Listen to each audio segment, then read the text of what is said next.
BJP, Congress और सुप्रीमोवादी पार्टियां हैं उनको हम लोग उखाड़ के फेंकेंगे। आप देख रहे हैं कांग्रेस बीजेपी, मैं इनको ये ब्राह्मणवादी पार्टी है, ठीक ना। ये सोसाइटी पे हमेशा के लिए असमानता थोपे हुए, ठीक है।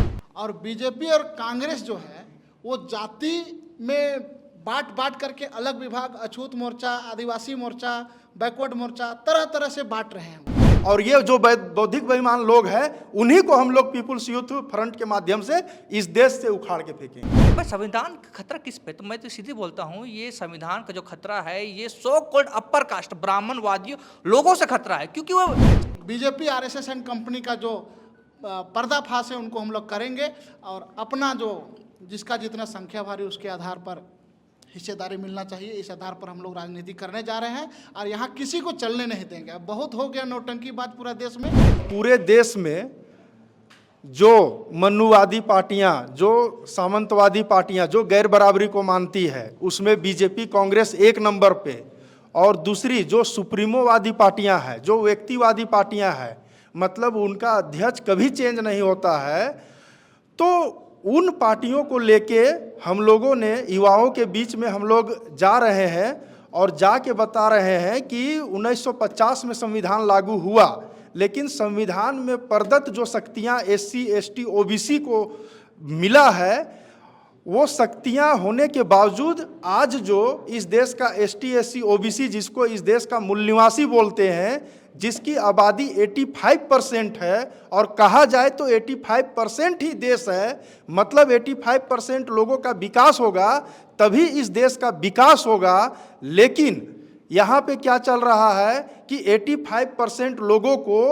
कुचला जा रहा है, उनके रोजगार को मारा जा रहा है, उनके शिक्षा को मारा जा रहा है, उनके स्वास्थ्य को मारा जा रहा है, और आज लोग इतने परेशान और हताश हो गए हैं कि उन्हें कुछ दिख नहीं रहा है, क्योंकि आज जो है आउटसोर्सिंग कंपनियां आ गई है, डोवेल एजुकेशन पॉलिसी आ गई है, मतलब शिक्षा से हम बाहर हो गए, रोजगार से बाहर हो गए, और ये सारी संविधान के खिलाफ चलने वाली चीज़ें हैं।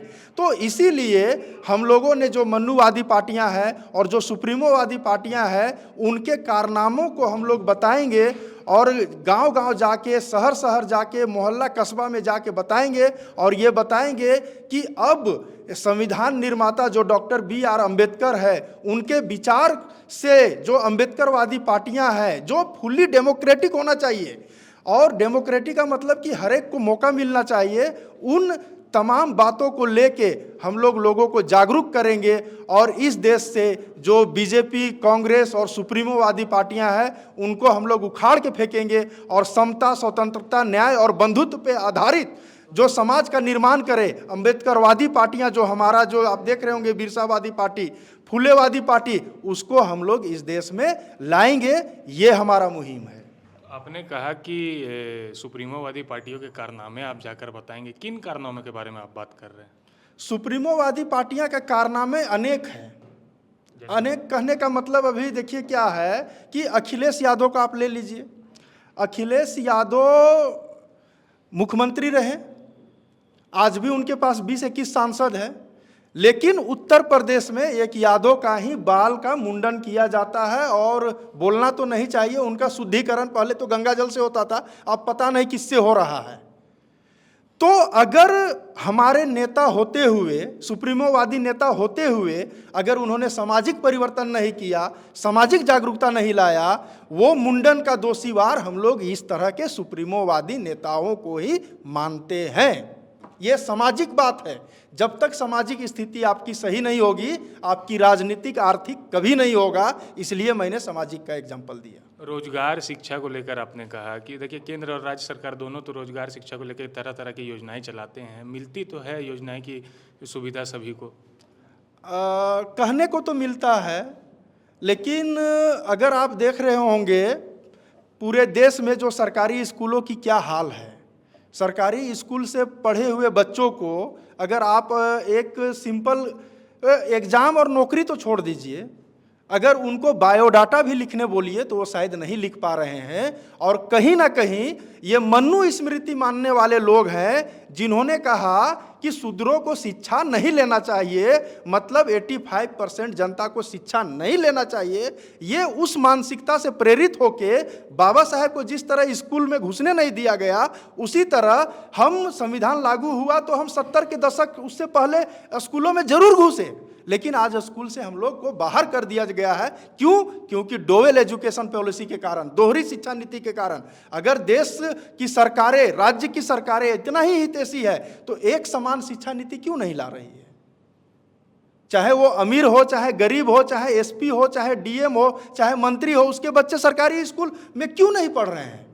सरकारी हॉस्पिटल में क्यों नहीं इलाज करा रहे हैं? आप अपने लिए हमेशा मतलब अलग व्यवस्था कर रहे हैं, तो कहीं ना कहीं ये बेईमानी है। और ये जो बौद्धिक बेईमान लोग हैं उन्हीं को हम लोग पीपुल्स यूथ फ्रंट के माध्यम से इस देश से उखाड़ के फेंकेंगे। आगे क्या करने का विचार है इसको लेकर? आगे हमारा एकदम जिसको बोलते हैं यूनिफॉर्म उद्देश्य है कि हम इस देश में समतावादी समाज बनाएंगे और बंधुत्ववादी समाज बनाएंगे और अंबेडकरवादी विचारधारा से, संविधानवादी विचारधारा से इस देश में जो 85% जनता है, जिसको हम या तो देश कह सकते हैं, उनको हम खुशहाली का जीवन देंगे। देखिए, बात है, आप जो तस्वीर देख रहे हैं बिरसा फुले और अंबेडकर की, ठीक ना, और ये पीपल्स यूथ फ्रंट ये गर्व से कह सकता है कि बिरसा फुले आंदोलन को हम लोग आगे बढ़ाएंगे। और जो समता मूलक समाज की जो बात इन्होंने की है और कॉन्स्टिट्यूशन में वो प्रोविज़न दर्ज है, हम उन मूल्यों के साथ, कॉन्स्टिट्यूशनल मूल्यों के साथ लोगों के बीच जाएंगे। ठीक है, आप देख रहे हैं कांग्रेस बीजेपी, मैं इनको ये ब्राह्मणवादी पार्टी है, ठीक ना, ये सोसाइटी पे हमेशा के लिए असमानता थोपे हुए, ठीक ना, और ये बार बार पावर ट्रांसफर करते, कभी इसके पास तो कभी उसके पास, कभी इसके पास, और बार बार जब भी कोई सत्ता में आती है तो बोलते दोनों संविधान बचाओ, दोनों बोलते हैं। तो भाई संविधान का खतरा किस पे? तो मैं तो सीधे बोलता हूँ, ये संविधान का जो खतरा है ये सो कॉल्ड अपर कास्ट ब्राह्मणवादियों लोगों से खतरा है, क्योंकि वो संविधान को मानते नहीं है, क्योंकि वहाँ समता की बात है, स्वतंत्रता की बात है, न्याय की बात है और बंधु भाव की बात है। ठीक है, और ये जो बीजेपी कांग्रेस जो लोग गुमराह करके, मैं तो ये पीपल्स यूथ फ्रंट के माध्यम से कहना चाहूँगा कि ये लोग गुमराह करके रखे हुए हैं, गुमराह करके रखे, हम खासकर नौजवानों को ये गुमराह करके रखे हुए। और ये पीपल्स यूथ फ्रंट ये अपने कार्यक्रम के माध्यम से उनके कारनामों को, उनकी बदमाशी को पर्दाफाश करेगी और उनको सत्ता से बेदखल करने का काम करेगी।